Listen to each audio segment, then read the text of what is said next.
YouTube, it's Kathy, and this is my November 2024 reading wrap-up. If you're not already aware, I do weekly entertainment wrap-ups of everything I read, watch, and listen to, but today we're just talking about the books.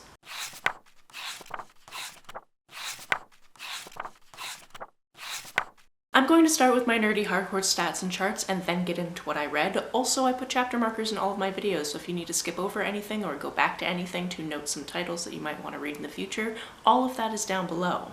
On the way to check that out in the description box, please make sure that you are subscribed because sometimes YouTube likes to unsubscribe people. And also if you could hit that like button, that would be lovely. Leave a comment if you would like to, all of those good things. As a reminder, I will also be updating my bookish bingo board from hell at the very end, as well as how I did on the Read Queer All Year prompts for November, so be sure to stick tuned for that. In November, I read 14 things for a total of 4,960 pages. That takes into account converting audiobook minutes to pages, so about 1,803 pages were actually about 53 hours of audio. The age breakdown for these books was 10 adult books, 3 middle grade books, and 1 YA book. I read 11 novels, 2 graphic novels, and 1 novella. This month, the biggest chunk of what I read was fantasy and mystery thriller, followed by horror, contemporary, and spec fic. If you adjust by page count, not too much changes. All of these books were from the library, making this pie chart look really silly, but this is unsurprising given that I am traveling right now, and also I had a huge stack of library books I wanted to finish before I left on the trip. I read 6 audiobooks, 4 hardcovers, 3 ebooks, and 1 paperback. The biggest chunk of my reading was in the 200 to 299 page range, and most of these were published this decade. Nearly half of these books were by female authors, and over half of the protagonists were female. In terms of setting, half were set in the US, but I also had reads set in Japan, Italy, Canada, the UK, and other worlds. In terms of diversity of subject matter, a good chunk were intersectional, were queer, translated, or dealing with disability, and a small chunk had no discernible diversity to speak of. In terms of star ratings, this month I had 1 2-star read, 1 3-star read, 1 3.5-star read, 8 4-star reads, 1 4.5-star read, and 2 5-star reads. Let's start with our lowest rated read and work our way up to the highest, shall we? This 2-star book will come as no surprise to anyone who watched my weekly wrap-up the first week I was in Japan, and that's The Wind-Up Bird Chronicle. This is the 4th book I've read by this author, and I haven't really liked any of them. I kind of liked the first one I read, which was way shorter, and it was probably mostly just because it was the first time I was reading the weirdness that is this author. However, certain patterns start to emerge in at least all of the books by him that I've read. He really likes to put characters in wells and or underground. He really likes to talk about the boobs of literally every female character, even if they're underaged girls. And just in general, he goes on way too long about everything and overwrites everything to the point where I'm just like, if you took out all the repeating, this book would be half the length or shorter. This book in particular is about this guy who is married, but he also recently left his job because he doesn't really want to work there anymore. So he's kind of taking the role of house husband, and he starts getting these weird phone calls. Is that ever resolved? No. Do we care about it? No. We also have some side tangents about this man that he and his wife used to go visit every once in a while, and how somebody that guy knows brings him something from the will because that guy has passed. And then also he spends a lot of time in this abandoned well just because things are not going his way in his life, and maybe he gets trapped down there, and maybe there's some magic involved.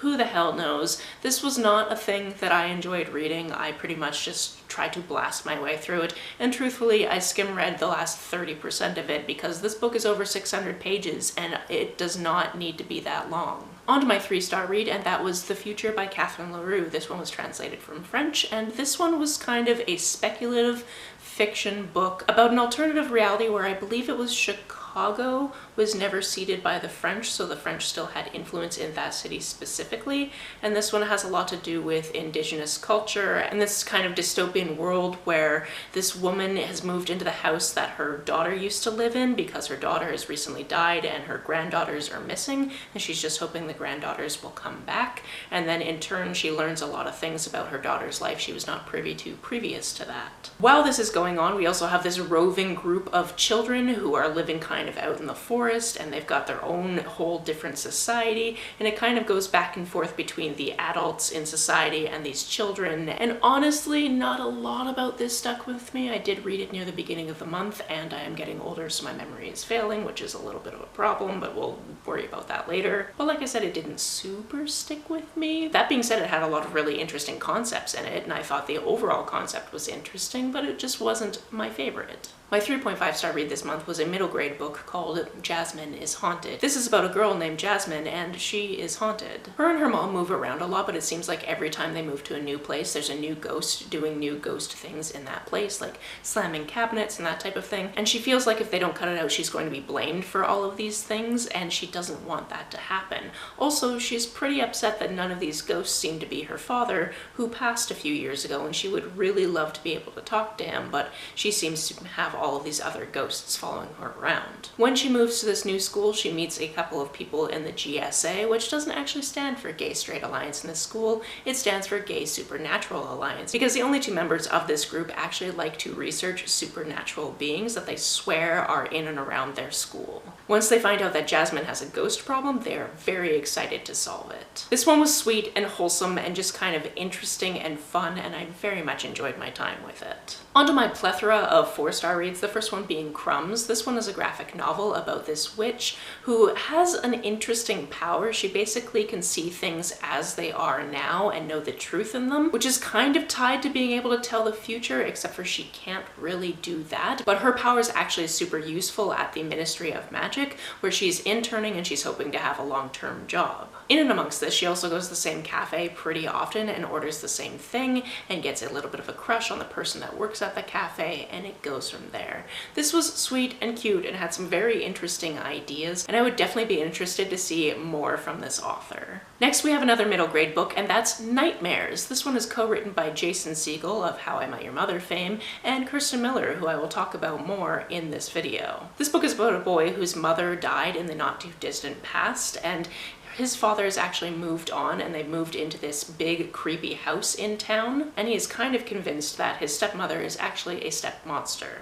Additionally, every time he falls asleep in this house, he has this dream where this witch and her cat really want to eat him, and he's not down with that, so he tries not to fall asleep too often. Lo and behold, he ends up finding out that this house actually has a portal to the nightmare realm where nightmares can become all too real, and then of course he has to defeat this situation.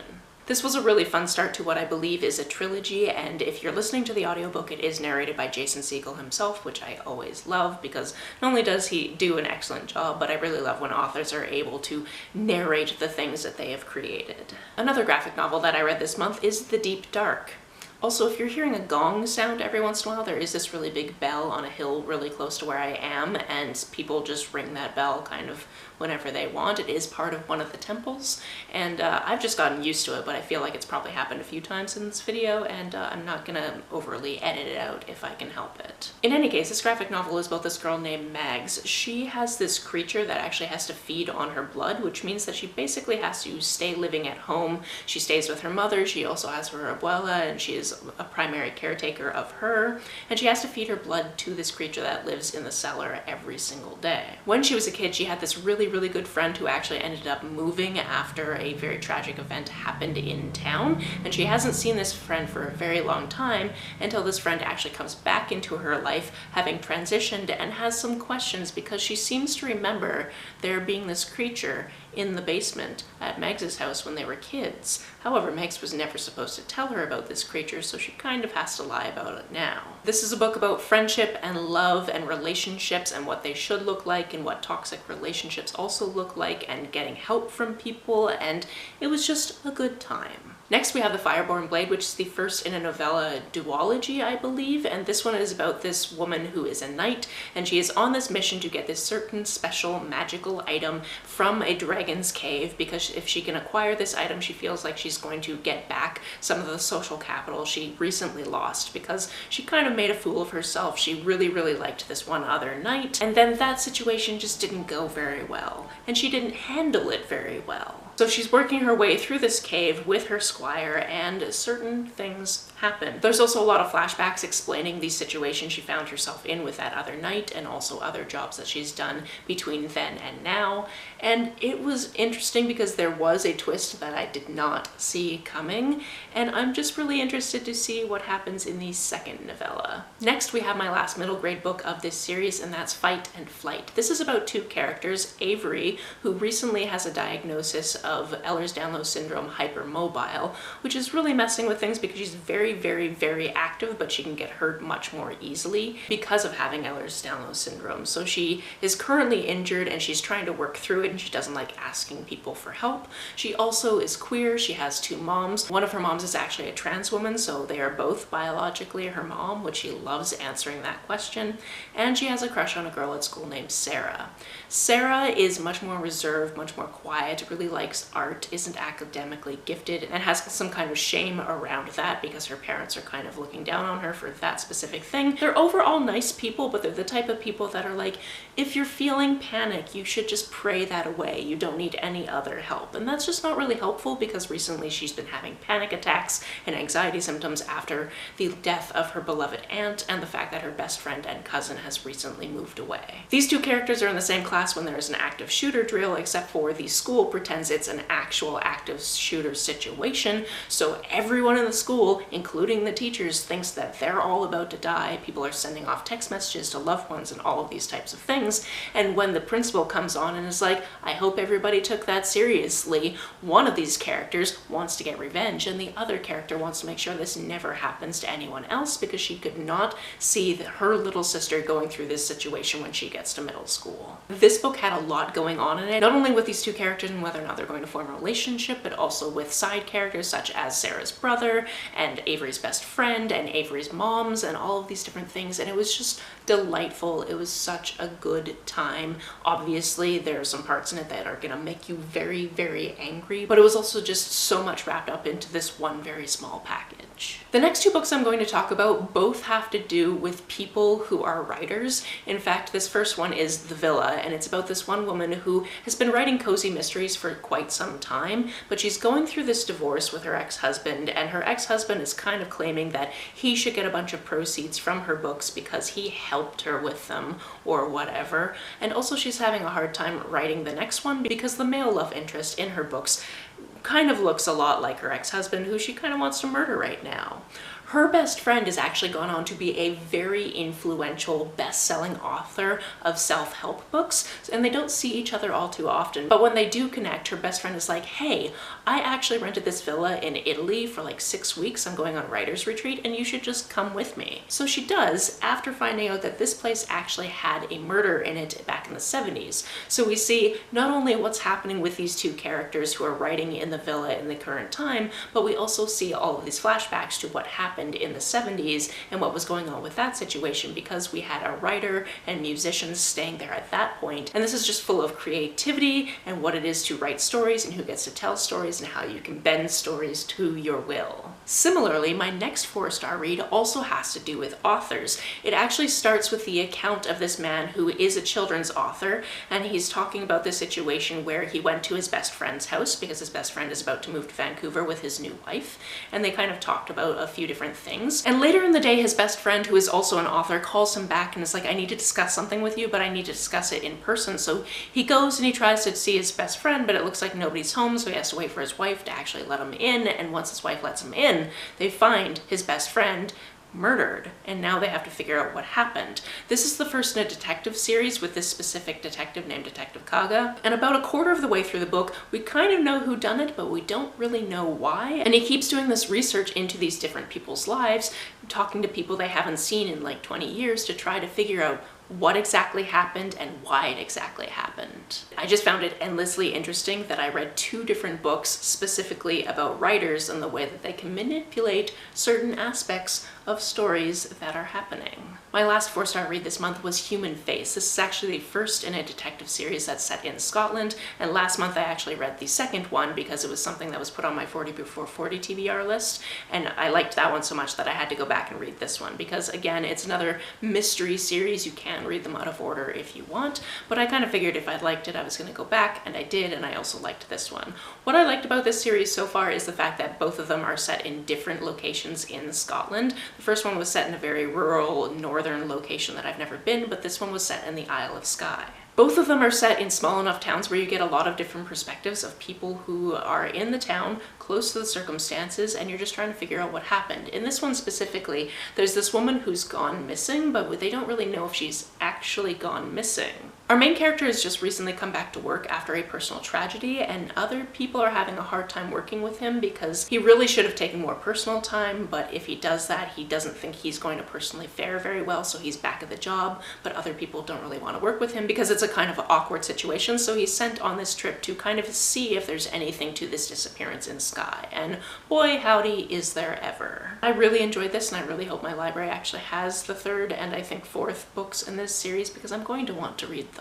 On to my 4.5 star read, that was Evil in Me. This is all about this girl who has always wanted to leave her situation, move to a bigger town, start a band, like actually start a band with her best friend who has already moved to this bigger town. However, she was in this relationship with this kind of dipshit that got her in trouble. She ended up holding the bag for this circumstance that she had nothing to do with, so she's kind of on probation right now. She's doing just kind of the end of her probation at the local YMCA, teaching kids how to play guitar, except for the lady that runs the YMCA doesn't like her teaching kids the music they actually want to know because it's demonic or whatever, and she's under all this really intense scrutiny. She also spends a lot of time with this one guy named Josh, who is an elderly gentleman. She's kind of a caretaker. She checks in when Josh's daughter is out of town because Josh's daughter, I believe, is a pilot, so she's not in town all of the time. And he pretty recently moved from New York, where he used to work as kind of a custodian in this synagogue, and he has all of these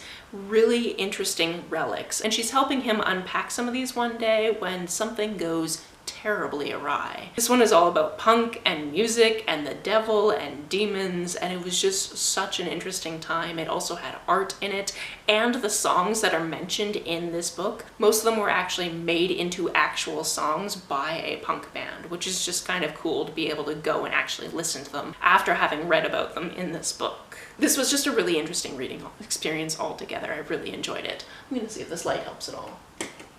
Probably not, but the sun will probably come back, who knows. As for my 5-star reads, if you've been here for a while, you know that if I reread something, usually I've reread it because I really enjoyed it before and it was a 5-star. And if I do reread something, it automatically goes in the first slot of my 5-star books for the month, which means that I get to talk about Bury Your Gays Again by Chuck Tingle. This one I did a reread of as the audiobook because I just assumed, not knowing anything about who was actually reading the audiobook or anything like that the audiobook would be amazing, and I was correct. It had a bunch of different people as narrators, had a bunch of different authors that know Chuck who did these very small vignettes, which was kind of cool. And since I pre-ordered this, got this, read this previously in the year, I wanted to reread it as the audiobook just to see what else I got out of it, and I actually figured out some things I didn't clearly figure out the first read through, which was neat. This is a book all about this guy named Misha who writes TV shows and movies in Hollywood, and basically the producers are like, so yeah, we know that you really want to reveal that these two main characters in your TV show are queer and are in a relationship, but if you do that, you have to kill them off, or you can just keep them straight and keep them alive. It's up to you. And he's like, yeah, I'm not doing that. Absolutely not.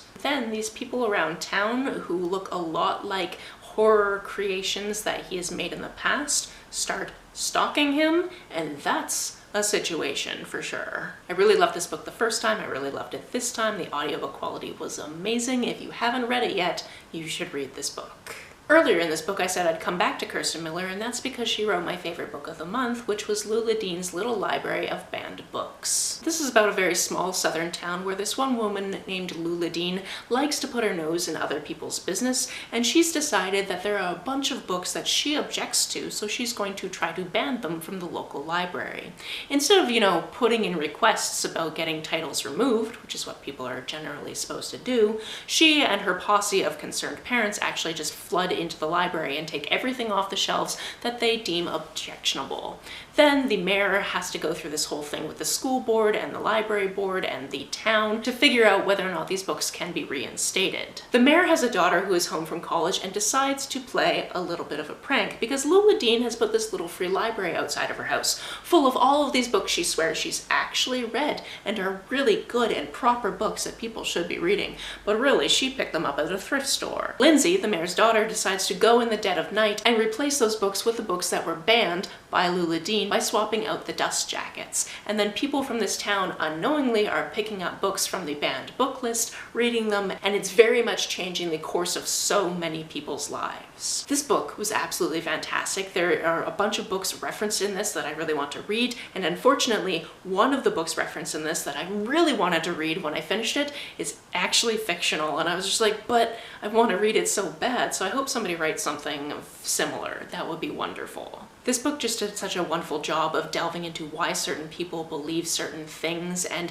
really giving dimension to everybody in this town, even if they have objectionable opinions. And I just absolutely loved this book. I've read now 3 books by this author because of that co-written book that I read earlier this month, but the other book was The Change, and it was also fantastic, and I now want to read everything by this author, which is why I ended up reading Nightmares, co-written with Jason Segel, because she published that with him like 10 years ago, and I was like, okay, my library has this book, might as well check it out. Yeah, this was fantastic. I highly recommend it, especially considering what's going on in the States right now when it comes to book banning. As for my prompts for Read Queer All Year for November, this is what the bingo board looked like, and I was able to check off 3 out of 4 of these prompts. Sadly, I wasn't able to find a book for Indigenous rep. There are many out there, it was just on me. I couldn't find something from my library that fit this prompt that I hadn't already read. But for transparent rep and disability rep, I used Fight and Flight. And for your own prompt, I decided my own prompt was a reread, and that was Bury Your Gaze. As for my bookish bingo board from hell,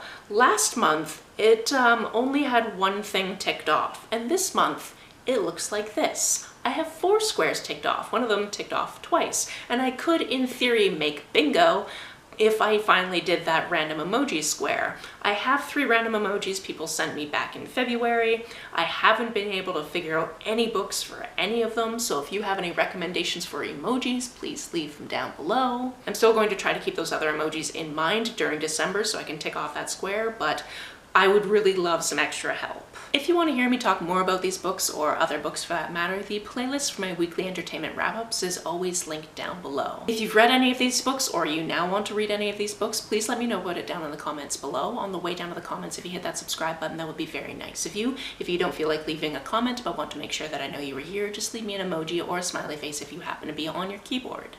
Some people have asked if there's a way to financially support this channel, so I set up a Ko-fi account, which is a digital tipping service. The link for that, as always, is down below.